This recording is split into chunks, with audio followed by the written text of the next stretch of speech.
Kita sering mendengar istilah tentang ketahanan pangan, kedaulatan pangan, dan juga swasembada pangan.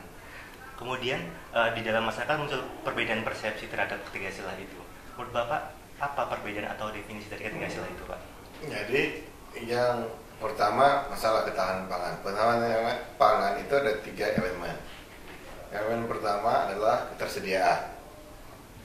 Ya, kalau tersedia, tapi kalau tersedia tidak bisa diakses, nggak ada gunanya, nggak bisa dibeli. Jadi harus punya elemen kedua, yaitu aksesibilitas.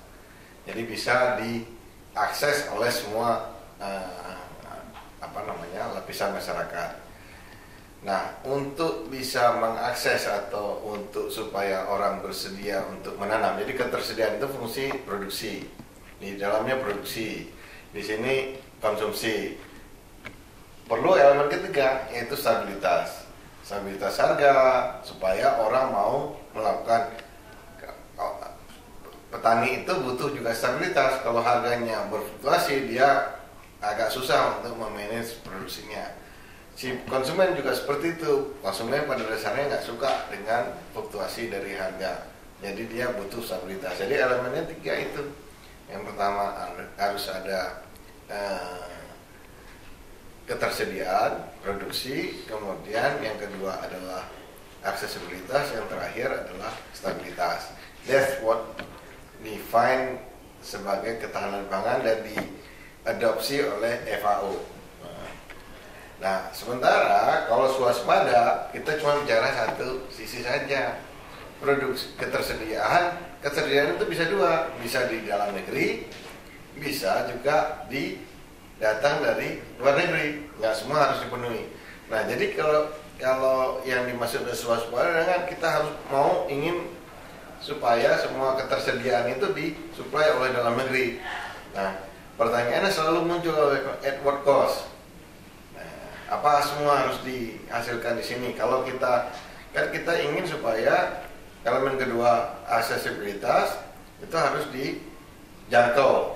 Kalau idealnya kalau kita efisien dalam sesuatu, tentunya harganya jadi lebih murah, bisa diakses oleh orang. Nah, tapi kalau misalnya kita tidak efisien, tentu tidak akan menghasilkan pada harga yang tersedia. Produsen cuma mau mensuplai jumlah yang lebih rendah daripada self-sufficient. Nah, kalau misalnya kita efisien, kita malah akan memproduksi berlebih, makanya kita ekspor. Aksesibilitasnya menjadi lebih tinggi juga.